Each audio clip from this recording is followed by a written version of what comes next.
กับปีมาท้ายចំពុក1នេះជាបញ្ជីរាយនាមអរិយអយការរបស់ព្រះយេស៊ូវគ្រីស្ទជាព្រះវត្តព្រះវង្សរបស់ព្រះបាទដាវីតដែលត្រូវជាពុទ្ធពលរបស់លោកអាប់រ៉ាហាំបង្កើតលោកអ៊ីសាលោកអ៊ីសាបង្កើតលោកយ៉ាកបលោកយ៉ាកបបង្កើតលោកយូដានិងបងប្អូនរបស់គាត់លោកយូដានិងនាងតាម៉ាបង្កើតលោកពេរ៉េនិងលោកសេរ៉ាលោកពេរ៉េបង្កើតលោកហេស្រុនលោកហេស្រុនបង្កើតលោកអឺរ៉ាមលោកអឺរ៉ាមបង្កើតលោកអាមីណាដាប់លោកអាមីណាដាប់បង្កើតលោកណាសូនលោកណាសូនបង្កើតលោកសាម៉ូនលោកសាម៉ូននិងនាងរ៉ាហាប់បង្កើតលោកបូអូលោកបូអូនិងនាងរੂបង្កើតលោកអូបេនលោកអូបេនបង្កើតលោកអ៊ីសាយលោកអ៊ីសាយបង្កើតស្ដេចដាវីតនិងភរិយារបស់អូរីបង្កើតស្ដេចសាឡូមោនបង្កើតស្ដេចហេរ៉ូបមបង្កើតស្ដេចអាប៊ីយ៉ាបង្កើតស្ដេចអេសាបង្កើតស្ដេចយូសាផាបង្កើតយូរ៉ាមបង្កើតស្ដេចអូសៀបង្កើតស្ដេចយូថាមបង្កើតស្ដេចអេហាបង្កើតស្ដេចអេសេគៀបង្កើតស្ដេចម៉ាណាសេបង្កើតស្ដេចអាម៉ូនបង្កើតស្ដេចយូសៀបង្កើតស្ដេចយេកូនៀសនិងអនុរបស់ព្រះអង្គក្នុងគ្រាដែលគេគីជនជាតិអ៊ីស្រាអែលយកទៅធ្វើជាឆ្លើយនៅស្រុកបាប៊ីឡូនក្រោយគ្រាដែលគេគីជនជាតិអ៊ីស្រាអែលយកទៅធ្វើឆ្លើយនៅស្រុកបាប៊ីឡូនស្ដេចយេកូនៀសបង្កើតលោកសាធាបង្កើតលោកសេរ៉ូបាបាល់បង្កើតលោកអប៊ីយ៉ូតបង្កើតលោកអេលីគីម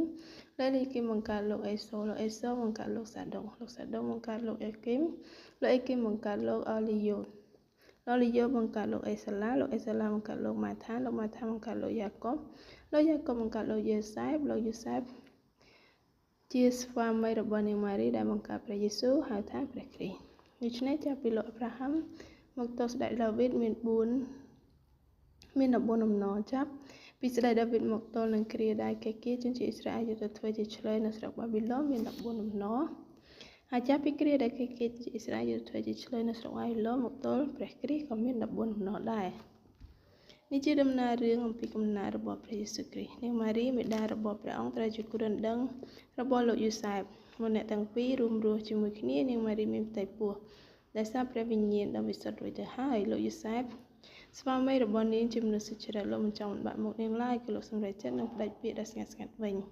ពេលលោកកំពុងគិតដូច្នេះស្រាប់តែមានទេវតារបស់ព្រះអង្គម្ចាស់មកប្រាប់លោកក្នុងសុបិននិមិត្តថាលោកយូសែបជាព្រះជប៉ុនរបស់ព្រះបាទដាវីតអើយសូមកុំខ្លាចនឹងទទួលនាងម៉ារីធ្វើជាភរិយាឡើយបុត្រដែលនៅក្នុងផ្ទៃនាងកើតមកជាព្រះវិញ្ញាណបរិសុទ្ធនាងនឹងសម្រាប់បុត្រមួយហើយលោកត្រូវថ្វាយព្រះនាមថាយេស៊ូបុត្រនោះនឹងសង្គ្រោះប្រជារាស្ត្រព្រះអង្គឲ្យរួចពីបាបរបស់គេហេតុការណ៍នេះកើតឡើងស្របនឹងសេចក្តីដែលព្រះជាម្ចាស់ព្រះម្ចាស់មានព្រះបន្ទូលតាមរយៈព្យាការីថាមើលស្ត្រីព្រមចារីនឹងមានព្រះផ្ទៃពោះនាងនឹងសម្រាប់បានបុត្រមួយដែលគេនឹងថ្វាយព្រះនាមថាអេម៉ានូអែលប្រែថាព្រះជាម្ចាស់គង់ជាមួយយើងលោកយូសែបញាក់ឡើងលោកក៏ធ្វើតាមបង្គាប់